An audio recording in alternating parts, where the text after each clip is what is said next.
Hi there, everyone. I'm James Litwell, your host today on Authors on the Air, part of the Authors on the Air Global Radio Network, and I'm really happy today to talk to Rob Hart. Rob has a new book out that I know you're going to hear about because it's going to be fantastic. It's called Assassins Anonymous, and I love that cover, by the way, Rob. It's such a good cover, right? Yeah, they knocked it out of the park on that. Yeah. It's really cool. Rob is a critically acclaimed author. You might know him from The Warehouse, from Paradox Hotel, and now it's Assassins Anonymous, and it's his latest venture. And I gotta say, this you have a knack for finding these high concept stories and just exploding them into a world that readers want to get lost in. It's really well done. I appreciate that. Thank you. Yeah, I'm glad because I feel like every time I finish writing a book, I'm like, I'm done. I've used up all the words that I have. And thank God that that's never the case. Yeah, you managed to find a creative well, and whatever it is, keep going fishing there because you're doing you're doing really well with it. Can you tell people just a little bit about Assassins Anonymous without giving too much away? Yeah, sure. So it's essentially what would happen if John Wick got into a recovery program for killers. And it's about this guy named Mark who used to go by the name the Pale Horse, and he was the world's deadliest assassin. And then something happens that he decides he doesn't want to kill people anymore. So he finds this recovery program and he's trying to change, he's trying to grow, he's trying to become a new person, and he gets attacked after a meeting by someone who leaves him with a knife sticking out of his side. And he then has to figure out who it is that wants to kill him, but he also has to do this without killing anyone in return. Yeah, I mean it's a great. I mean, it starts off on page one with you're thrown right into the action there with Mark at one of these recovery meetings, very unique recovery meetings, and there's some parallels between addiction and recovery, and his search to stay away from violence. How did you kind of meld those things together there? Because it's a really neat concept. It's amazing how well the whole thing came together in that regard because, I've always wanted to write an assassin book. And I liked this idea of writing about an assassin who quit, but actually wanted to remain out of the game because I feel like we always watch these movies and it's like they retire and then something nudges them and they slaughter like 100 people. And when I started thinking about it in terms of recovery, I'm like, oh, this makes a lot of sense because, it doesn't have to be a substance to be addictive. Sex and gambling are addictive. And as I dug a little bit further, I realized that there's been a lot of studies done showing similarities in brain structure between people who kill and people who are addicts. So there was a lot of really interesting stuff to play with there. And I was very lucky in the sense that I have a lot of people in my life who are in recovery, who are very generous with their time and with their stories so that they can tell me what it was like. And in return, I tried to be as respectful to the process as possible because recovery programs do save lives. And I don't want to treat it just like a hook for a story. Like if I'm going to use it, it's got to mean something. And the thing that stood out to me the most was that, in the eighth and the ninth step of a recovery process, you make a list of all the people you harmed and you try to make amends to them. I'm like, oh man, what would that look like if the amends that you need to make was for killing people? Exactly. No, I don't think you cheapened the tie or the connection to an AA or recovery meetings because you did it very very well, and it was like even if you weren't familiar with that world, you put people in there enough to know that okay, here's these steps, and you're working the process, and it's a day at a time, and all this stuff that you hear from recovery meetings, but you apply it to this whole new milieu, and it's really fascinating. So I enjoyed that aspect of it too. Now you put Mark and really all of your characters in the last few books really through a moral ringer. You're presenting them with all kinds of choices and consequences. Is that a deliberate direction that you take with their stories, like with Mark? Oh, absolutely. I mean, this is basically it's great because it's like therapy, but I'm getting paid instead of my therapist.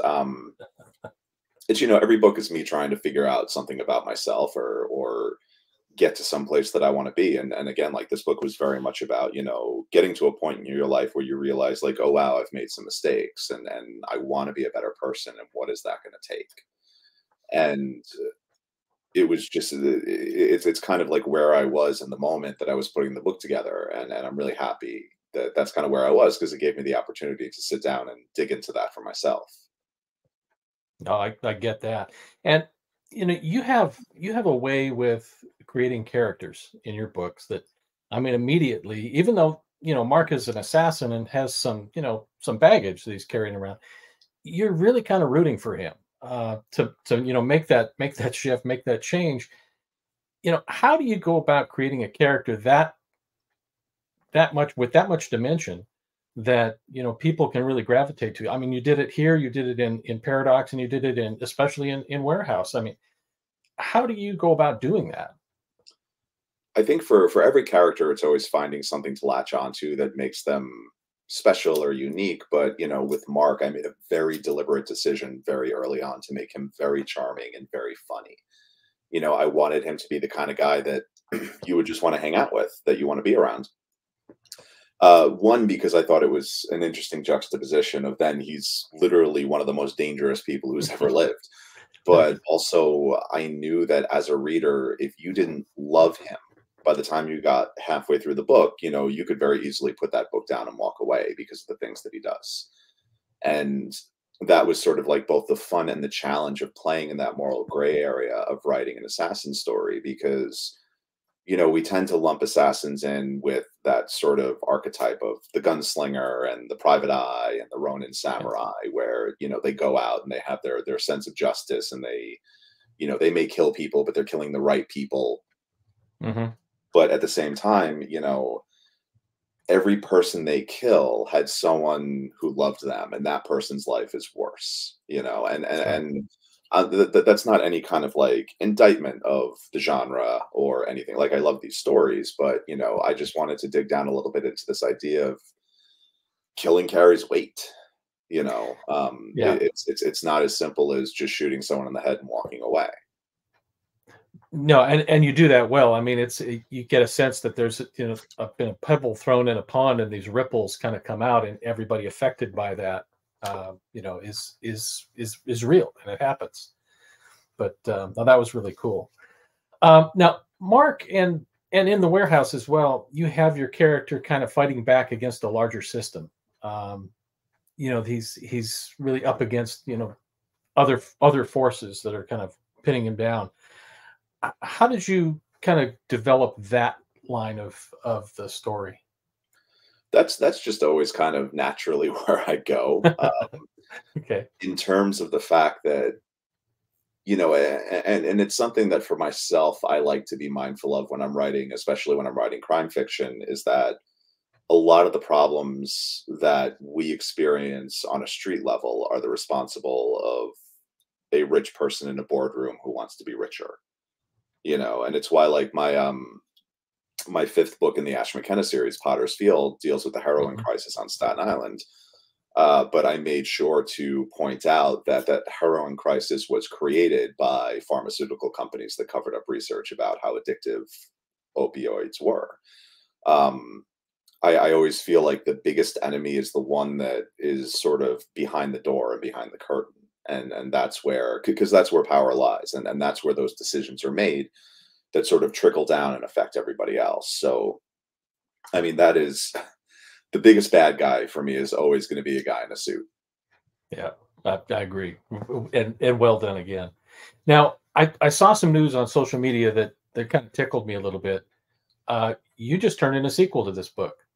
I did, like 3 days ago, and I'm still sort of in my emotional hangover from it. But, yeah, it's the thing about this concept that I love is that, it's not just Mark, you're in a recovery group with multiple assassins from Right. different walks of life, from different experiences, and there's a whole world there that you can play with, and I mean, publishing is publishing. Publishing will dictate, if the first book is successful and the second book does well, then I'll be able to write more. And I feel like I could write like 10 of these.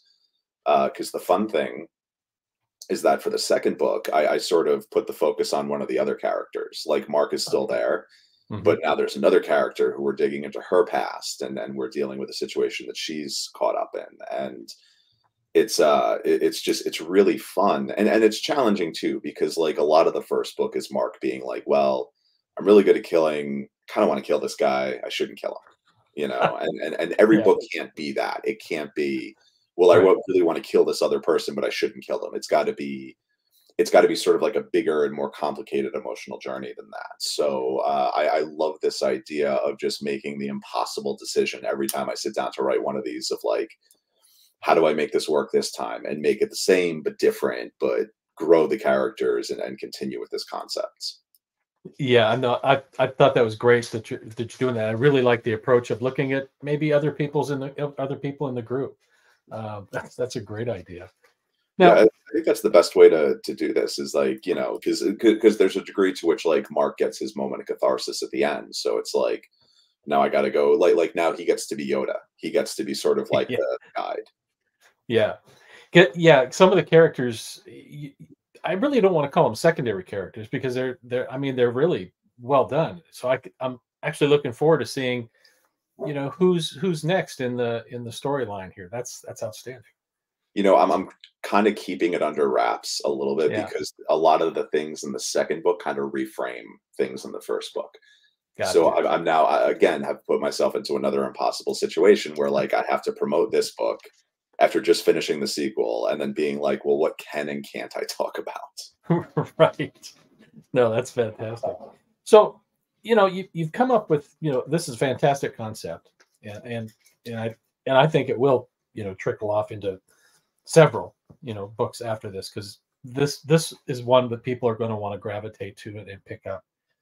How do you come up with these fantastic high concept ideas like the warehouse, paradox, and now Assassins Anonymous? I mean, that's not just telling another story. I mean, you're creating a huge new world in each of these stories. Where is this creative well, and where can I find it? Well, Google Docs. You can go into my Google Docs and root around. No, I have a system set up for myself where, like, look, I don't have a deficit of ideas. I have a deficit of time. Yeah. Just because I have an idea doesn't mean it's a good one. And sometimes I have an idea that's not going to pay off for years. So, whenever I have an idea that I think might have legs, I start a Google Doc for it and I just let it sit there. And sometimes over time, I'll throw stuff in or I'll see something that's associated with it and be like, oh, let me put this here so I don't forget. And some of them just sit there and languish and never go anywhere. But with the warehouse, I mean, that came out of an article I read in 2012. And I don't think I started writing that book in earnest until like 2015, 2016. It had to sit Okay. there and kind of percolate. It's the same thing with the Paradox Hotel. I think it popped into my head one day, like time travel hotel, that's cool. And then it sat Yep. there for like 2 years. I've always wanted to do an Assassin's book, and I always kind of had a loose idea that it would be set in some sort of like group therapy setting. But when I realized, like, oh, I could do this in recovery programs, then it kind of clicked for me. And then it was like, oh, this is different. This is interesting. And so for me, it's really just a matter of time. It's a matter of just waiting until one of those ideas just kind of turns into something. I've also got stuff in my Google Docs that is nonsense. Like I've got one file that just says Alien Fight Club. I don't even know what the hell I was thinking when I wrote that down. But Oh, but who knows? Maybe in like 10 years something will click. And so I think it's being kind of gentle with the process a little bit. Like I don't push myself too hard in terms of like, well, I need to figure this out immediately. I just kind of put it down, make sure it's someplace that I don't forget it, and then just let it ride for a little while and just hope sooner or later something will click. that's fantastic. Now I know the warehouse was optioned for film. Any nibbles on Assassins yet? Yeah, so Assassins got optioned for a film franchise by Amblin and Steven Spielberg, which was Excellent. ridiculous. That whole thing was nuts because my agent never even sent it to anyone. It got leaked to Hollywood by somebody, and then all of a sudden we had like a feeding frenzy, like it went viral. And Wow. so they're in the process of working on that right now, and it's Hollywood, you never know. I mean, the Warehouse movie was with Ron Howard, and then they dropped the option, and now someone else has it for a TV show. These things are very fluid, and Right. everything Right. is yes until one day it's no. So, I'm feeling good about this one though because they're meeting with an actor who I really like in like a week or two Oh, to see if he's fantastic. interested. And yeah, it's one of those things where I just feel very lucky that even though nothing's been made yet, everything I've got is in some stage of development. So it's just kind of fun to sit back and watch the process. That's fantastic. I'm so happy for you, Rob. That's great news. Now, something that I've been doing with these interviews is I'm doing something called three quick hits, and it's about your character, about Mark. And I'll ask you three questions, and just tell me what you think. And Sure. we'll start off with what's Mark's favorite cocktail? Ooh, I'm gonna go with a vodka on the rocks, which is not what I drink, and not like that was just the first thing that popped into my head. Huh. Okay. How about Mark's favorite music? What does he listen to? Ooh, okay. Johnny Cash. Really? Yeah. Okay, I can see that. And finally, what is Mark's biggest fear? Ooh, that's a tough one. Spiders. Let's go with spiders. Yeah, no, it's interesting because like the thing about Mark that was kind of both fun and interesting was that I wanted him to be a bit of an empty vessel in the sense that he doesn't really have a family. I mean, Right, I would right. say his biggest fear now is like losing his sobriety and letting down the people in his home group. But that also feels a little bit too easy. Like he was a very untethered person for a very long time. Yeah. No, that makes perfect sense to me. Um, Rob, I mean, you've got Assassins Anonymous coming out now. You've worked on the sequel. Is there anything else that you do in your spare time that people are going to be seeing soon? Every now and again, I try to sleep. Well, me and Alex Segura have a book that we co-wrote together called Dark Space, and that's a sci-fi novel, and that's coming out in Right. October. I'm also co-writing a book that I think we're on the verge of announcing, but not yet, with someone very exciting, and I think that's going to be a really fun project. And yeah, no, otherwise, I'm just always looking for ways to keep myself busy.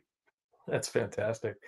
No, folks, if you have a chance to catch Rob, he's going out on tour for Assassins Anonymous.